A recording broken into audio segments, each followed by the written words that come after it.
The first thing when we're going to export your movies to bring them into Premiere is we need to figure out where they're going to write. In the network view, we have our write module that determines where it exports. Under File, Export, we have our render network. Now we looked at render network a little bit earlier in the term. Render network will come up with the options based on what we've chosen. We can choose how many frames we want to export. But if I look at my write module gives me options of what to export, what to name it, what file format, whether to export frames or a movie. In this case, I'm going to recommend you export the frames. If we export the frames, we're exporting uncompressed, high quality Targa files. TGA is Targa. It's a 24-bit uncompressed RGB image raster file or bitmap file. So with that, that's what I would encourage you to do versus rendering out a movie where it's going to compress the file. Then you bring it into Premiere. Then you create your rendered movie out of Premiere, which compresses an already compressed file. So there will be some degradation of quality. If you export the Targa files, you're exporting the best possible quality source material that then you can make your finished movie from. And it's generally faster to export individual images than video files because it doesn't have to apply compression algorithms. It just exports out images for each frame. If you use a bunch of module effects, it does slow down the rendering, otherwise it goes pretty quick. So in the write module, key things to keep track of when we're doing this.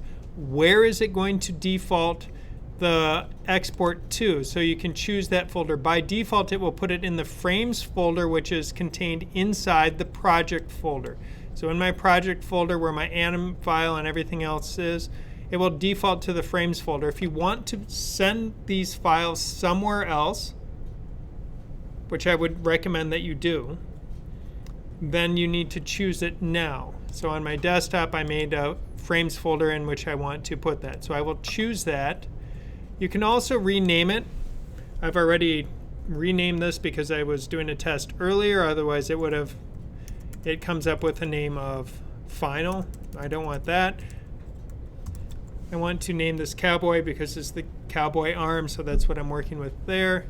And now I can close this out. Now when I choose my render network, it comes up and says, what frames do I want to export? Well, I'll just export all 60 that are part of this movie. Otherwise, I could choose the frames I'm exporting, and now I'll hit OK. And we'll see that it will then motor through the frames. Now I'm going to go into another project to work with here.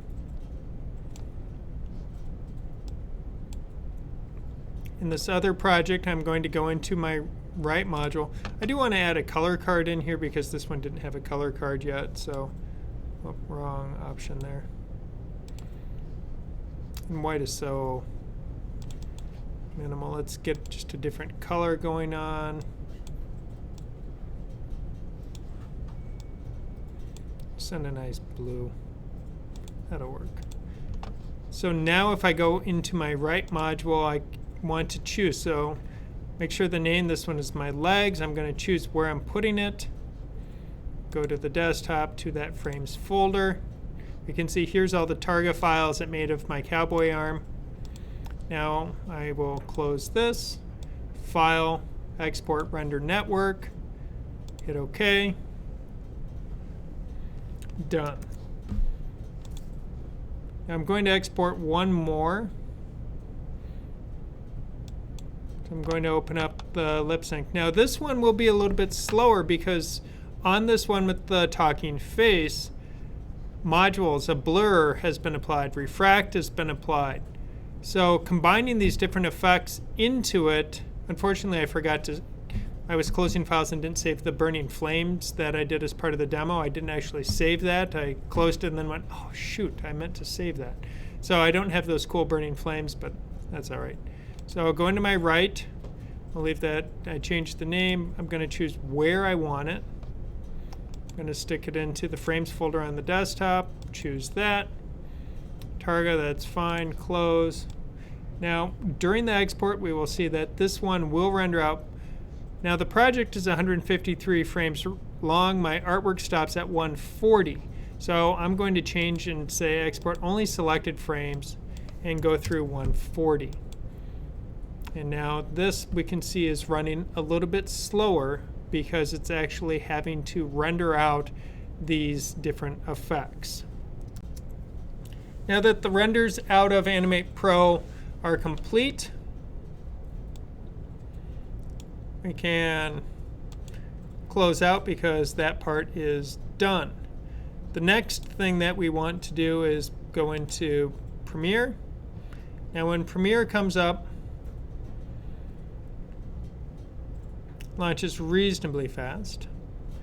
And it starts with this screen. We don't care about this screen. I don't care about using that. I prefer pull-down menus. And I will say New Project. When I look at a new project, sometimes it will default to DV or HDV. HDV is our high def.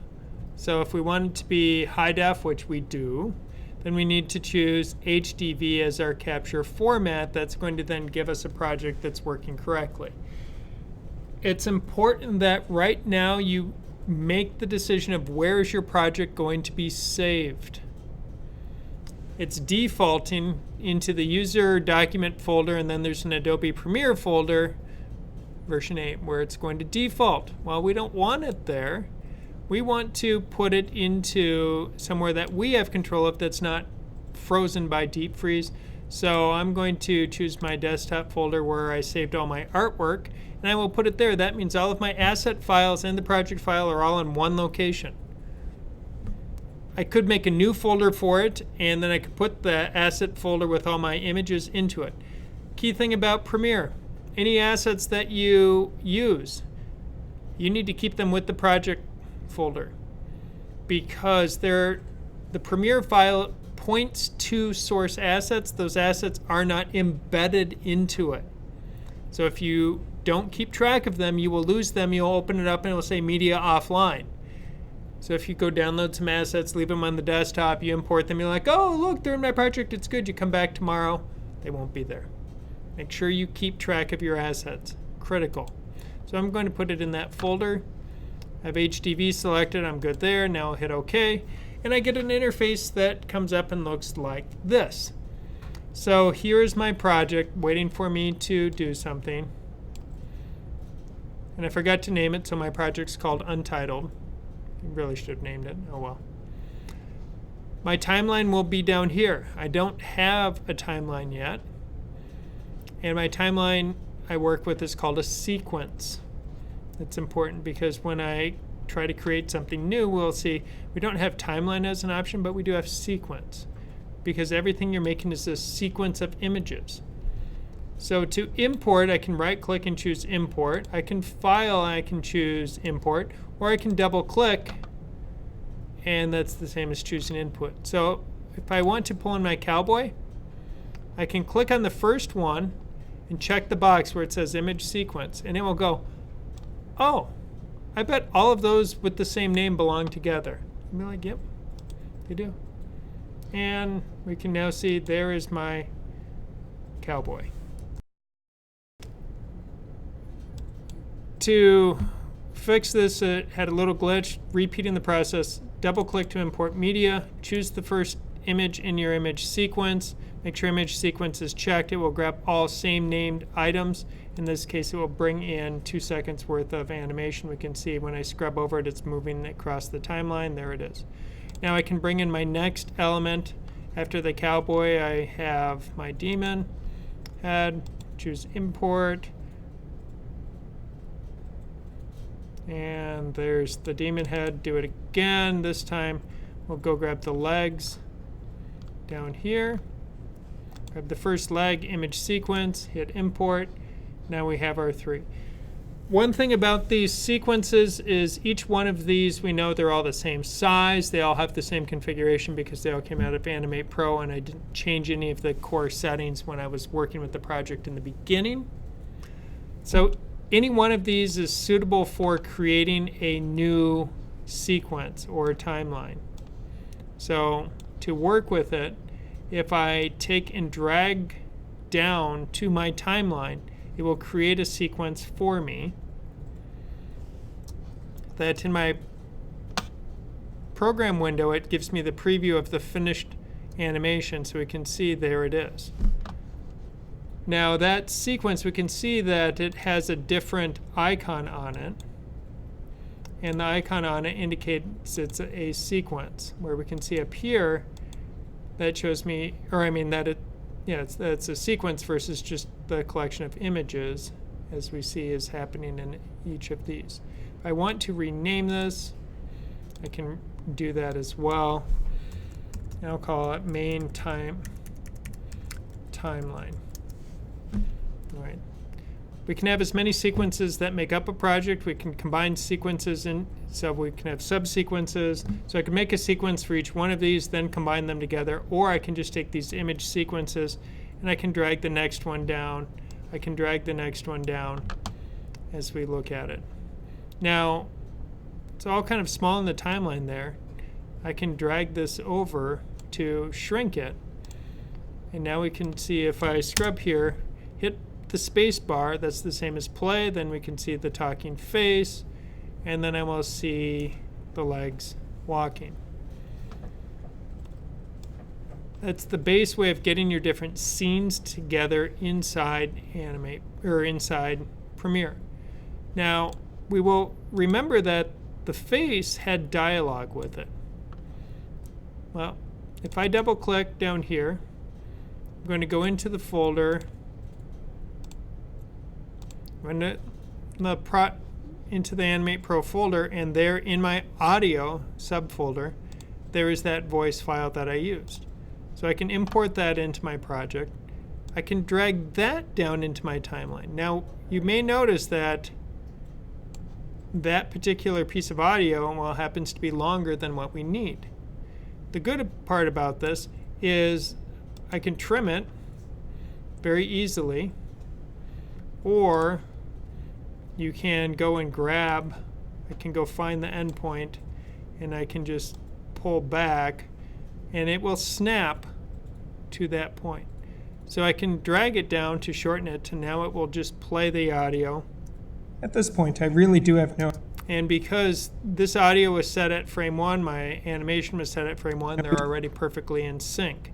So if I put my audio into Premiere, or into Animate Pro, and animate to that audio, as long as it starts at frame 1 and your export starts at frame 1, they will be in perfect sync when you get back in Premiere. So you don't have to worry about, oh, I need to try and line this up.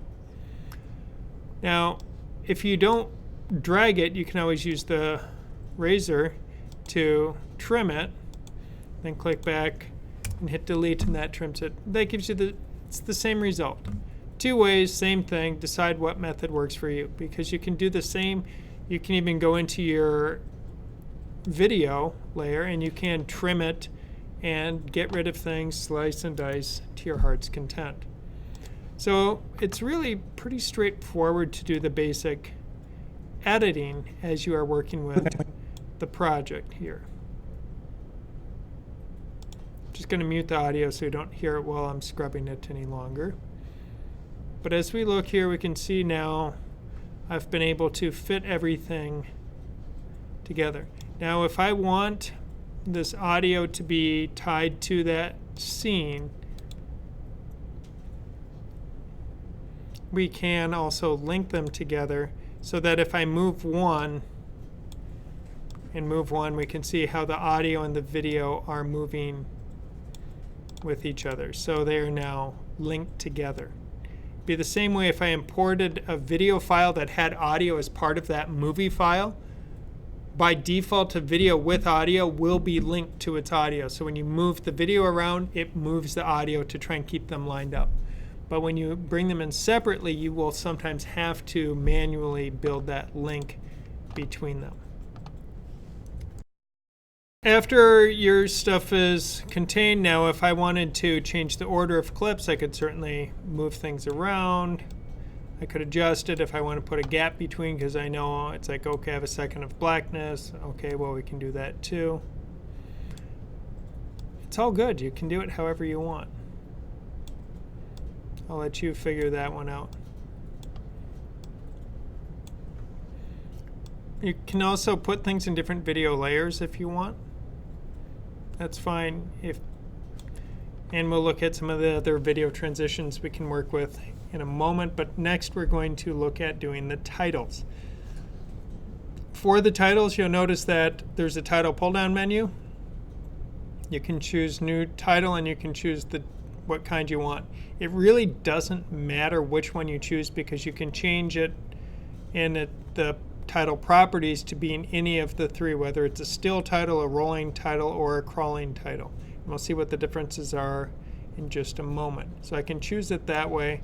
I can also just right-click and choose New Title. And then it asks you to choose the kind of title you're doing. I'm going to create 3 titles, one still, one roll, one crawl, so we can see the difference between them and how to work with it. Leave the default settings the same. You should be good to go. Hit our OK. Now it shows me based on what's currently on screen. It puts that on the background so that when I go to create my title, so now if I say My Awesome Movie, like that, now I can take this, I can move it around, I can decide it's going to be centered, left or right, I can scale it up or down using the font size scaling to fit it on screen. I can put it here. Now currently this is going to be a default still. And we can see here it is. If I want to change its color, change its font, I can certainly highlight it, go in my font list, and I could choose something off of the list. If I wanted to choose typewriter, not loving that. Arial black, really not loving that. We need something better like Comic Sans because that's everybody's favorite font. So I'll choose Comic Sans to give my project an air of professionalism and make it good. I'm not as cool as James Cameron, so I'm not going to do Papyrus, but that's all right. So once I've chosen my text, I can certainly choose a new color if I want. We can see how we have all these options down here. If I don't want it to be white, I could always choose something else on the list, and now it becomes red. I'm going to go with white, though, because I will be animating this not on top of my artwork, but over black, at least in the beginning. Now, we have our roll crawl options, and that's where, as I said, you can then choose the default of, well, is it a still, roll, crawl left, crawl right? We're working with it as a still. I can close out of that title window, and I will see here is my title. By default, it's going to come in at 5 seconds.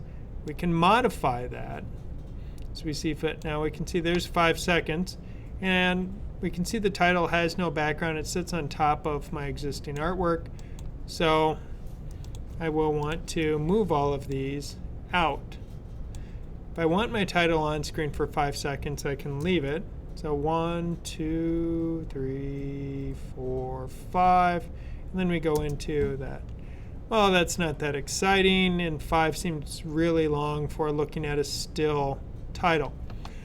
This means maybe I want to put an effect in, such as a video transition. Near video transitions, I look under Dissolve, and I will see nice ones like Dip to Black.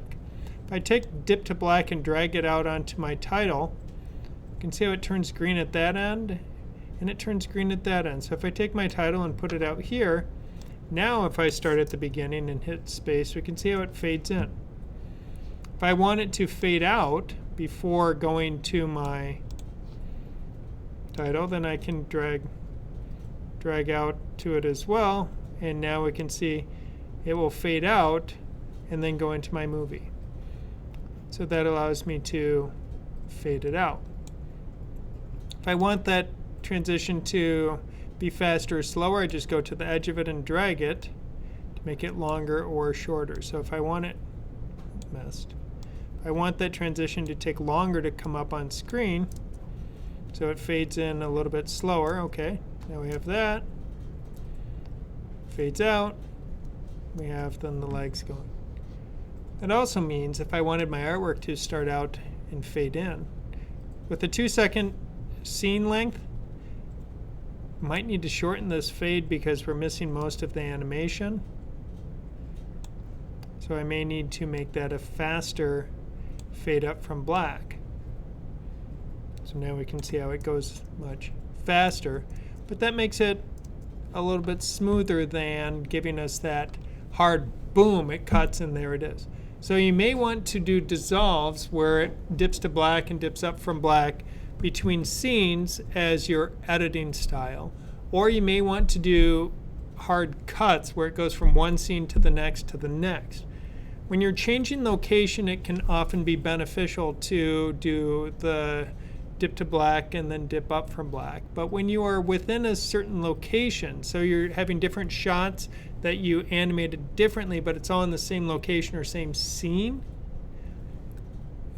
cuts often are going to be more effective for moving the story forward. It's when we move to a new location to help the viewer mentally prep that I'm going somewhere else. That's where it's really useful to do the fade to black and fade up from black as part of that. I am now transitioning to a new physical space.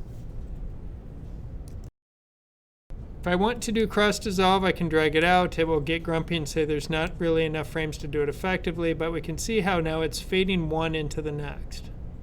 So that's what the cross dissolve gives me.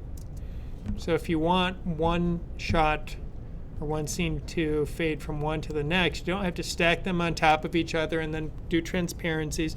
You just hit it with cross dissolve and it will now grab frames from the previous one, put them with the next one, and put the two in so we can get this nice visual effect, which can sometimes be easier to digest than that hard cut from one scene to the next.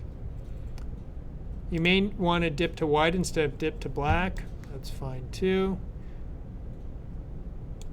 Now if we put it on both of them,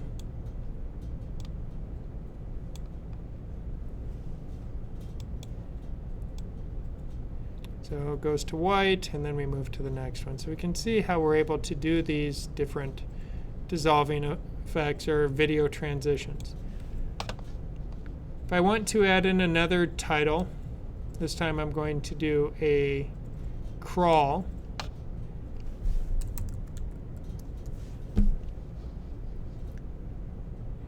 I can click my awesome crawl.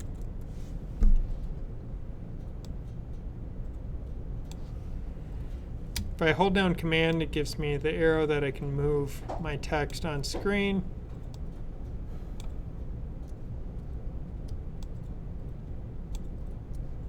So now I've moved my text on screen. It's white text. That's fine. Now if I go under my crawl options, by default it's crawling to the left, and I could choose start off screen, and we could choose end off screen, and we'll ease in at 0 to 100, ease out 0 to 100, not 1,000, 100. Okay.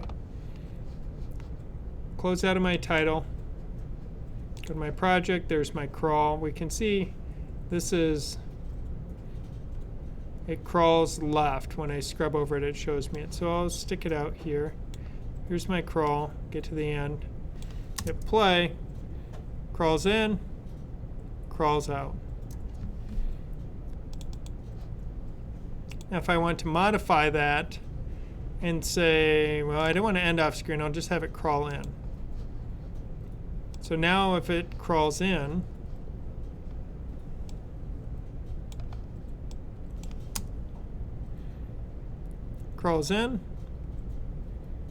and you can see with easing how it stopped. But maybe I want it to then fade out. Well, that's now another use of my video transition, dip to black, drag that to the end of it. Let's try again.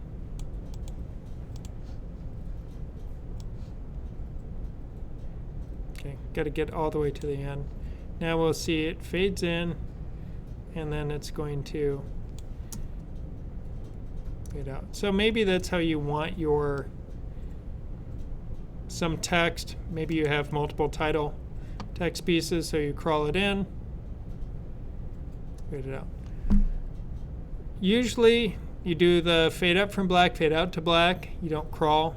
It's not a lot. I mean, if you think about TV and movies where you watch things, there's not a lot of crawling going on. We do see credits rolling, especially when you have lots and lots and lots and lots of text to see. So if I need a new crawl, not a crawl, did I say crawl? I wanted a roll.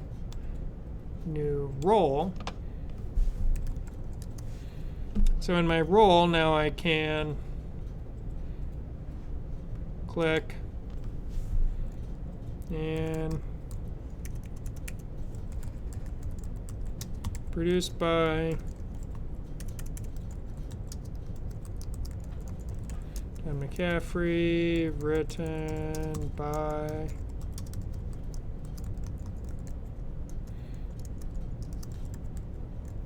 animated by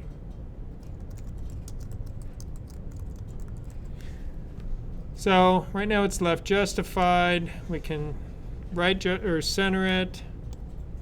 I can center it on screen.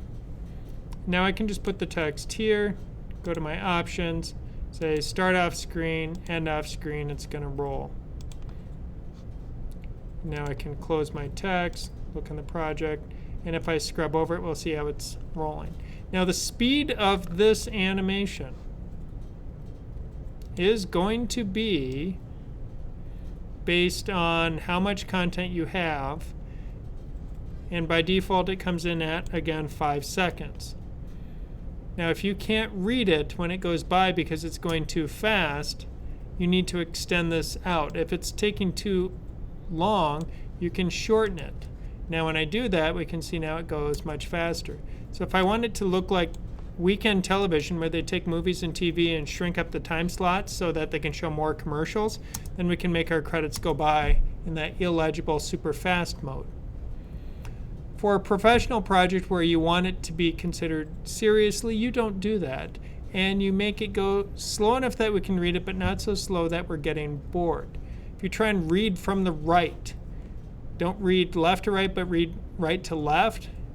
Your different lines that are coming on screen, and if you can read them while they're still rolling across, you're probably at a decent speed. Ask someone who's not familiar with your project to read it, because they're not going to know what everything says, so it will be harder for them to read it. And if they can still read it, that's at a decent speed. If you have really lengthy credits, which I don't imagine you would on this project, but if you did, then you sometimes do err on the side of at least making it a little bit longer. Now, if you don't do rolling credits, you typically will break your credits into just a series of stills, and then you will just keep fade in, fade out, fade in, fade out, fade in, fade out with them using the dip to black option, where if you put each still on the timeline, then you hit it with the dip to black, then you will get that animation happening, and then you'll be in good shape. And it will be fast and pretty quick to do so. So that allows you to put your titles in, that allows you to put your different scenes as image sequences in, and then you can create the sequences for your project as you're working with them. The final step is, once you have all of this done in Premiere, you need to get it out of Premiere. Getting it out of Premiere is not as complex as it once was. If I select my timeline, either in my project window or click in the timeline window so it's active. Because if I don't have a timeline active, when I go under File Export, I can't get my option that I need, which is Export Media. So if Export Media is grayed out, that means you don't have anything selected. If I click on my timeline, either in Timeline or my project window, File, silly autosave, File, Export Media. When I choose Export Media, it comes up with this window. This window allows me to choose my settings. By default, it's going to come up with QuickTime as your core option. We don't want that. For exporting out your video, we want to choose H.264, and then we will choose a preset. And under the presets, we'll scroll way, way, way down, and we're going to choose either Vimeo 1080 HD or YouTube 1080 HD. That matches the settings of your project and works really well. A lot of students have had slightly better results on the quality level when they use the Vimeo versus YouTube option. But if you intend to upload your video to one of those two websites, choose the one that you're going to upload to, and that will give you a file that is then optimized for uploading to YouTube or uploading to Vimeo. So once I choose that, I've chosen my format, I've chosen my preset, I need to then click on the name, which allows me to then choose where it's going to save. So it's going to choose where it is saving. My project currently is contained inside my frames folder, so I'm going to export it there, but I don't have to. And then I will hit save. So now it's exporting to that folder, so I can find it, export, make sure audio is checked, video is checked. You can read through the settings if you care. But after that, what you can do is you can just hit export. Now, Q allows you to go to this window and choose a bunch of different exports, and it queues them up in Adobe Media Encoder. And then you launch Adobe Media Encoder, and then you can start rendering out your files. So if you have multiple videos that you're rendering out from your project, not just one finished timeline, then you queue them up. So you can keep working instead of doing something and then being stuck while it's still having to render. So now I hit export, and we can see how it's doing the export of my project. And on a decent computer, it goes reasonably fast. One word of caution, don't wait until 5 minutes before class to start exporting your project, because two things will happen. One, the export will take way longer than you expect, and two, it may fail. And there's no way to then troubleshoot why it failed when you have no time left. You should always be trying to export at least the day before, because periodically something might go wrong, a gremlin in the system where something is misbehaving and you have to redo something, but you won't know that until you try to export. So please don't wait until the final minutes and then export, because too many classes have been held up waiting for people to export their files. Don't be that person. And now that I've exported it out, I can click over, go find that file on my, let's see, on my desktop in the frames folder. There should be my main timeline MPEG right here. I can open it up in QuickTime, and if I scrub through, there it is. So I can hit space and play, blah, blah, blah. Got the movie, first animation, second. And we can see how the quality of it is pretty sharp. That it's as crisp as it looked when I was in Animate Pro on the output render.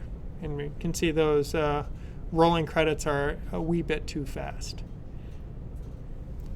And that is how to get from Animate Pro through Premiere to a finished project file.